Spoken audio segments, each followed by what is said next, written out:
Tuesday morning இன்னைக்கு நான் காலையில் எழுந்துக்கும் போது கரெக்டாக 6 மணி, கொஞ்சம் சீக்கிரமாகவே எழுந்தாச்சு. எழுந்து கொஞ்சம் வாசல்லாம் நல்லா க்ளீன் பண்ணிவிட்டு அரிசி மாவு கோலம் வந்து போட்டிருந்தேன். அரிசி மாவு கோலம் போட்டுட்டு கொஞ்சம் காவி ஆட் பண்ணி போட்டிருந்தேன். கோலமில் காவி ஆட் பண்ணி போடுறதுனால நம்ம வீட்டுக்கு என்னென்ன நன்மைகள், எதுக்காக காவி ஆட் பண்ணி போடணும் அப்படின்றத வந்து டீட்டெயிலாக வந்து நான் நெக்ஸ்ட் விலாகோ இல்லை வந்து கம்மிங் விலாக்ஸில் வந்து நான் ஷேர் பண்ணுறேன். அதே மாதிரி உருளியில் பூ வச்சு ரொம்ப நாள் ஆச்சு.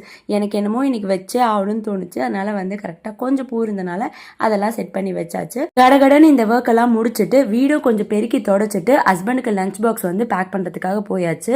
இன்னைக்கு லஞ்சுக்கு என்ன மெனு பார்த்தீங்கன்னா சாம்பாரும் பாவக்காய் பொரியலும் தான். எனக்கு பாவக்காய் பொரியல் ரொம்ப பிடிக்கும், என் ஹஸ்பண்டுக்கும் ரொம்ப பிடிக்கும். அதனால நிறையவே செஞ்சுருந்தேன். காலையில் மத்தியானம் நைட்டுன்னு 3 வேளையும் எங்கள் வீட்டில் எனக்கு பாவக்காய் பொரியல் தான். செம்ம டேஸ்ட்டாக இருந்துச்சு, ஜாலியாக சாப்பிட்டோம். எங்களை மாதிரி உங்கள் யாருக்காச்சும் பாவக்காய் பொரியல் பிடிக்கும் அப்படின்னா கமெண்ட் பண்ணுங்கள். குக்கிங் எல்லாம் முடிச்சுட்டு ஹஸ்பண்டையும் ஆஃபீஸ்க்கு அனுப்பிட்டு இன்னைக்கு டியூஸ்டே